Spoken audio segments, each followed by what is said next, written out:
పితా, పుత్ర, పవిత్రాత్మ నామమున ఆమేన్. 1917వ సంవత్సరంలో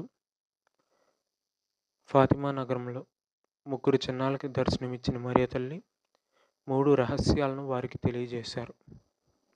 అందులో మొదటిగా ప్రపంచ శాంతి కొరకు, పాపుల మారుమనసు కొరకు జపమాలను జపించమని వారిని కోరారు. రెండవ రహస్యంగా ఉత్తరించు స్థలము, నరకము, పాపాత్ములు పడే బాధ వాళ్ళకి దర్శన రూపంలో చూపించారు.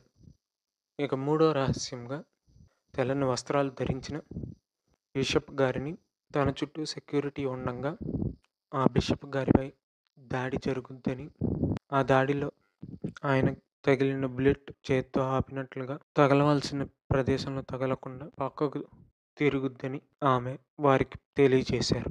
అన్నట్లుగానే 1981 మే 13న అప్పటి జగద్గురువులైన పోప్ జాన్ పాల్ II గారిని దివ్య బలి పూజ తర్వాత జనాలకు అభివందనం చేసుకుంటూ, వారిని ఆశీర్వదించుకుంటూ ఓపెన్ టాప్ వెహికల్ మీద వెళ్తుండగా టర్కీ దేశానికి చెందిన మహమ్మద్ అలీ అజాకా అను వ్యక్తి పోపు గారి మీద మరి ఇంకొక ముగ్గురు సెక్యూరిటీ గార్డుల మీద కాల్పులు జరిపారు.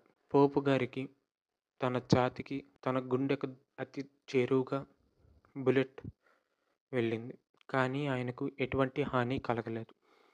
ఆ తర్వాతి సంవత్సరం అనగా 1982లో ఫాతిమా నగరంలో ఫాతిమా మాత పుణ్యక్షేత్రానికి పోపు గారు దర్శించుకోవడానికి వెళ్ళినప్పుడు అక్కడ ఉన్న ముఖ్యమైన స్వరూపం యొక్క కిరీటంలో సరిగ్గా ఈయన గుండెకు తగిలిన బుల్లెట్, ఆయన గుండెకు తగిలిన ఆ బుల్లెట్ను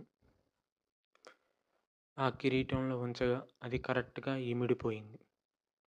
ఈ రోజుకి కూడా ఆ బుల్లెట్ ఆ కిరీటంలోనే ఉంది.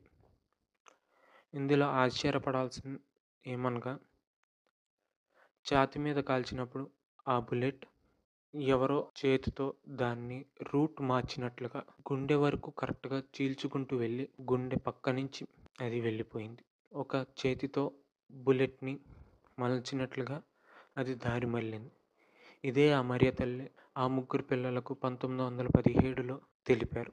అందుకే ప్రతి సంవత్సరం మే 13వ తేదీన ఫాతిమాపురి పేరుతో విశ్వశ్రీ సభ పండుగను జరుపుకుంటుంది. 1983లో పోపు గారు మహమ్మద్ అలీని చెరసాలలో కలుసుకొని ఆయన్ను క్షమించి ఆయన కొరకు ప్రార్థించి వచ్చారు. ఇది కథోలికులు పాటించే పాప సంకీర్తనము, పాప క్షమాపణను గుర్తుగా నిలిచింది.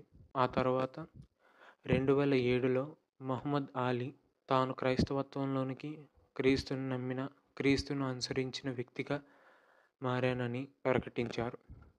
ఈ సంఘటన ద్వారా 2 అద్భుతాలు జరిగాయని చెప్పుకోవచ్చు.